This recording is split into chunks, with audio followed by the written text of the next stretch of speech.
신율의 뉴스 정면 승부 3부 시작합니다. 오늘 3부, 항상 3부죠. 항상 3부에는 오늘 하루에 있었던 중요한 뉴스 여러분들께 콕콕 집어서 말씀드리는 정면 브리핑 시간인데요.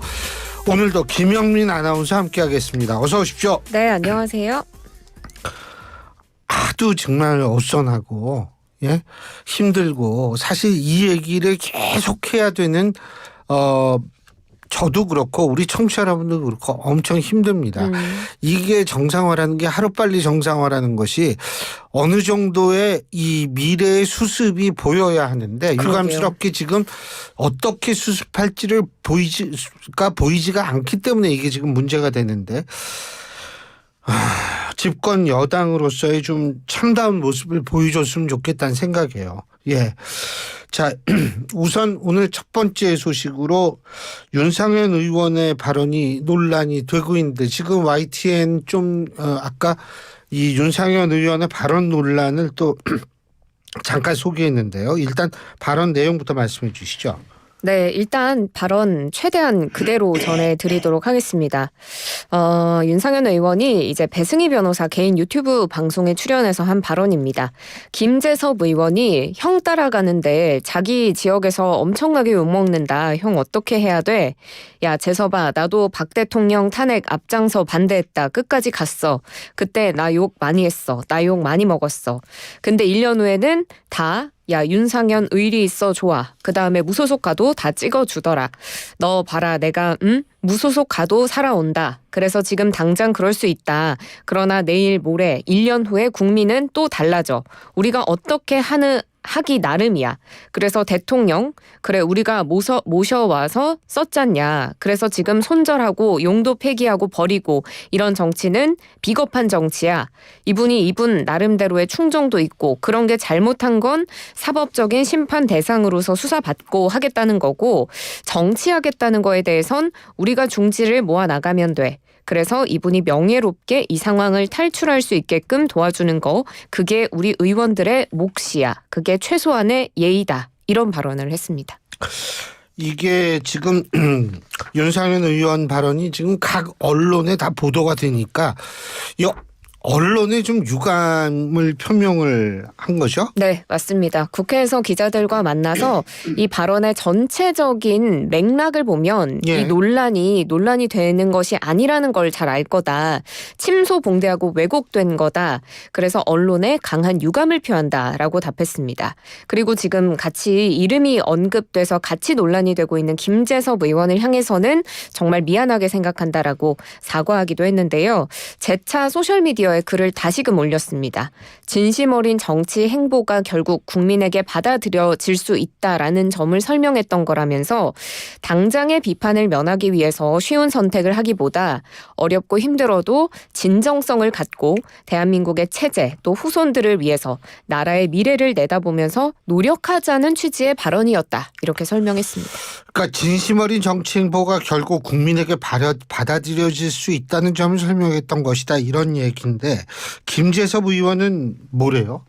지금 김재섭 의원 앞으로도 상당한 비판 여론이 들끓고 있는 상황인데요. 김재섭 의원은 입장을 내고 제 이름이 언급되고 국민 눈높이에 맞지 않는 부적절한 발언들이 언급이 돼서 매우 유감이다라는 입장을 표명했습니다. 윤상현 의원에게 중진 의원으로서 악화된 민심에 대해서 어떻게 해야 하는지 촉구하는 얘기를 드렸는데 그게 좀 과장이 돼서 일방적으로 유튜브 방송에서 전해진 것 같다라고 설명을 했습니다. 사실은 이게 전 뭐라고 생각하냐면 박근혜 전 대통령 탄핵 사유는 분명히 해석에 관한 문제가 많이 포함되어 있기 때문에 저는 이거는 그러니까 이 해석에 관한 논란이 재현될 가능성도 배제할 수는 없다고 생각합니다. 그리고 아까 장성철 소장께서 그런 말씀하시더라고요. 그때는 부끄러움이었다. 예, 뭐냐면 대통령이 어떻게 그렇게 정말 정치에 대해서 아무 전면에 나서지도 않은 사람한테 조언을 받을 수 있느냐 이런 거에 대한 불편함이었었다면 근데 지금은 좀 다르잖아요. 지금은 좀 다르고 물론 뭐 정치에서 끝까지 자신의 입장 의리를 지키는 거는 참 뭐 좋지만 하지만 저는 뭐라고 생각하냐면 분명히 군인들이 국회에 난입하는 것을 전 국민들이 봤고요.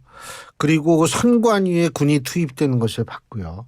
그리고 지금 각종 증언들이 쏟아져 나오는 것을 봤고요. 국회 마당에서 헬기가 이 착륙을 해서 군인들이 거기서 내리는 모습을 봤고요. 이런 상황에서 글쎄요. 이런 상황까지 됐는데 우리가 나름대로 그 대통령에 대한 신의를 지킨다는 게 그게 의미가 있는지 전 잘 모르겠어요. 사실은. 뭐냐면 저는 그날 그 생각을 해보면 말이 안 나올 정도로 손이 떨리고 그랬는데. 그렇죠. 계엄을 안 겪어본 저도 사실 첫 계엄 때 너무 놀랐는데 이미 겪어본 세대들은 훨씬 우리 세대는 더 그랬는데 그런데 그거 저는 사실 좀 이 경우는 완전히 다르다고 생각합니다.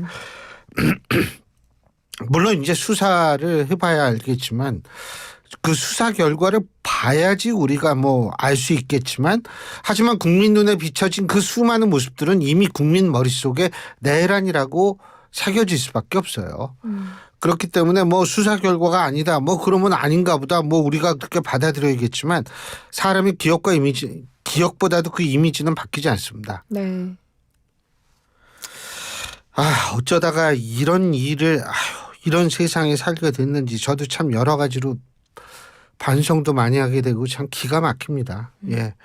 지금 국민들 집회로 목소리를 내고 있는데 집회가 지금 매일 하는 모양이더라고요, 이제. 예, 맞습니다. 지금 탄핵소추안에 대한 그 표결이 무산이 됐죠. 그렇지만 이 탄핵 촉구 집회는 계속해서 이어지고 있는 상황인데 어제도 이 시민단체 촛불 행동이 국회의사당 정문 앞에서 윤석열 즉각 탄핵, 즉각 구속 촛불 문화제 열었습니다. 지금 민주노총도 오늘부터 매일 집회를 열겠다고 예고를 한 상황이고 촛불 행동도 오늘 오후 7시 잠시 뒤부터 국회의사당 5번 출구 앞에서 촛불 집회를 하는데 매일 할 방침이라고 밝히고 있습니다. 대학가에서도 정권 비판하는 목소리가 지금 나오고 있죠. 그렇습니다. 일단은 정치학자 한 573명이 어제 시국 선언을 발표하면서 윤석열이 12월 3일에 선포한 비상계엄 의심할 여지가 없는 내란이라고 탄핵 이외의 방법은 없다라는 성명을 내기도 했고요. 그리고 대학가에 좀 살펴보면 온라인을 중심으로 어느 서울대 교수의 기말시험 취소 공지라는 제목의 공지문이 지금 많이들 퍼져 있습니다. 혹시 잠깐만요. 보셨어요? 네. 못 봤는데 아니 기말고사를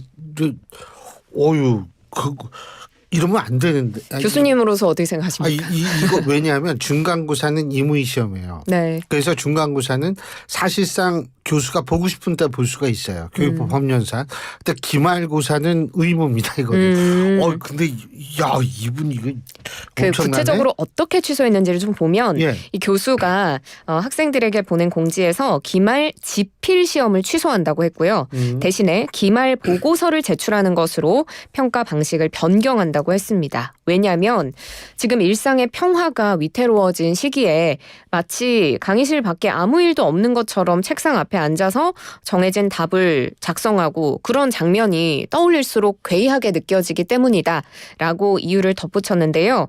이 보고서 작성 기한은 여유 있게 드릴 테니까 부디 이 역사의 한 페이지를 눈여겨보시고 또 우리 사회가 뭘 배우지 못했고 무엇을 배우고 있는지 고민해보라 라는 입장을 전했습니다. 지금 이 교수님 외에도 대학가에서는 대학생들이 잇따라서 시국선언문 발표하고 있는 상황이고 더 나아가서는 지금 뭐 10대, 20대 청년들이 집회에 참석하고 더 나아가서는 직접 무대에 올라서 마이크 잡고 자유발언하는 등 적극적으로 목소리를 내고 있습니다. 우리 사회가 무엇을 배우지 못했고 무엇을 배우고 있는지 저는 사실은 우리 사회가 배우지 못했던 부분은 그렇게 많지 않은 것 같아요. 왜 그러냐 하면 대통령을 선택할 때 이 윤석열 대통령이 이런 사람인 줄 알고서도 찍은 건 아니지 않습니까? 다 몰랐죠. 그리고 몰랐고 지금 많은 시민들이 지금 거리에 나가 있고요. 그 시민들의 외침이 지금 저는 우리나라 사회를 다시 한번 바꿀 수 있다라고 생각을 합니다.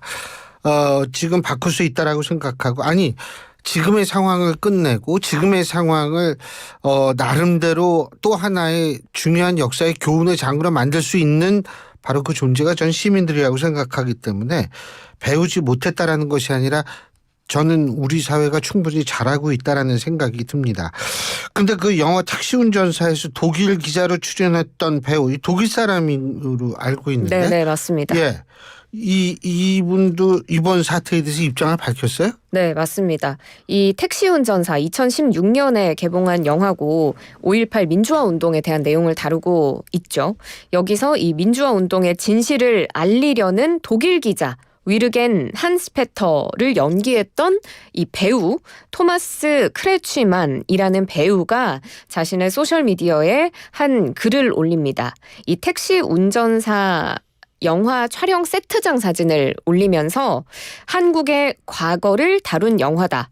적어도 나는 그렇게 생각했었다라고 적었는데 이게 이제 옛날 일, 앞으로는 일어날 수 없는 일이라고 생각했던 계엄령이 지금 다시금 재현된 현실을 지적한 게시글로 풀이가 됩니다.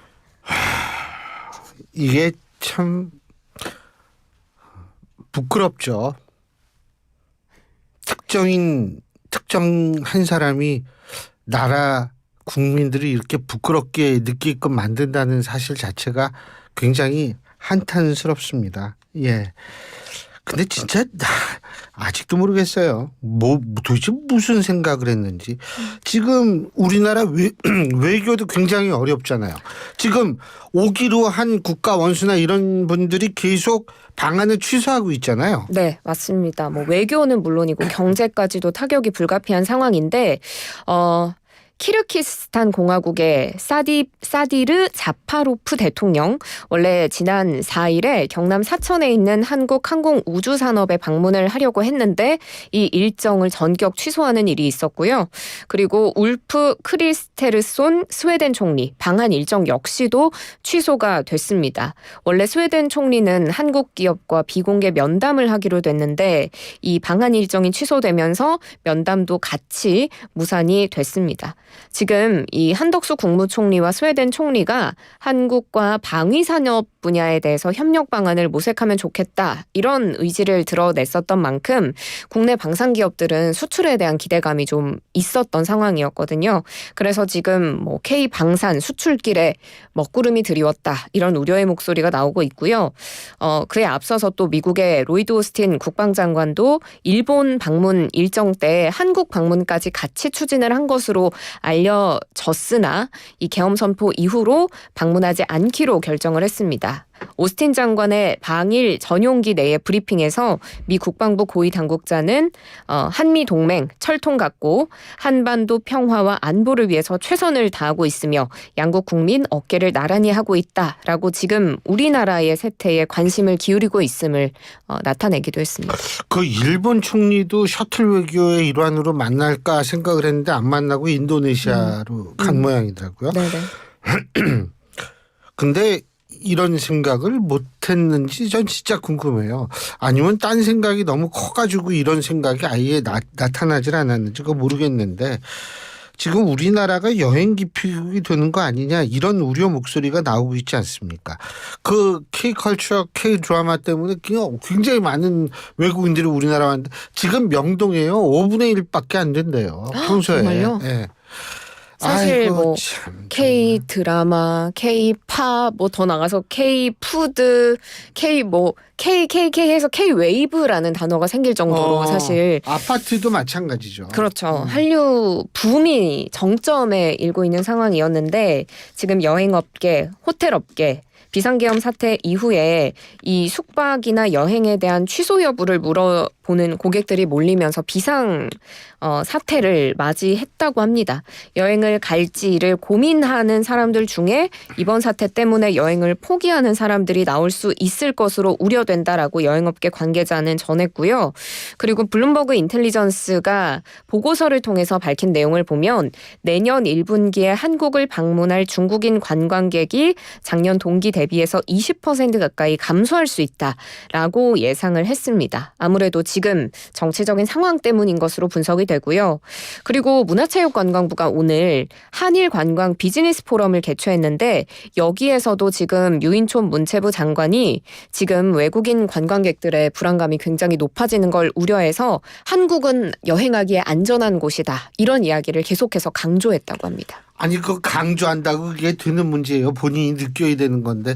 그러니까 이걸 빨리 수습을 해야죠.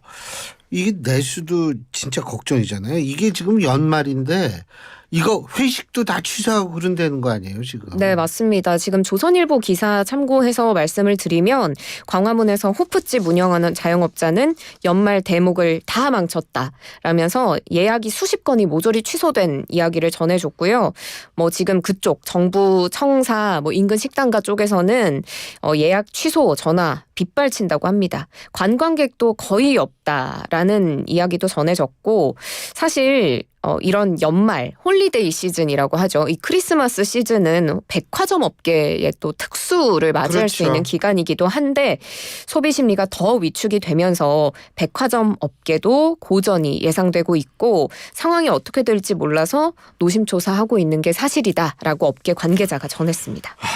정말 우울한 크리스마스, 우울한 연말이 될 것 같습니다. 오늘 여기까지 듣죠. 고맙습니다. 고맙습니다. 김영민 아나운서였습니다.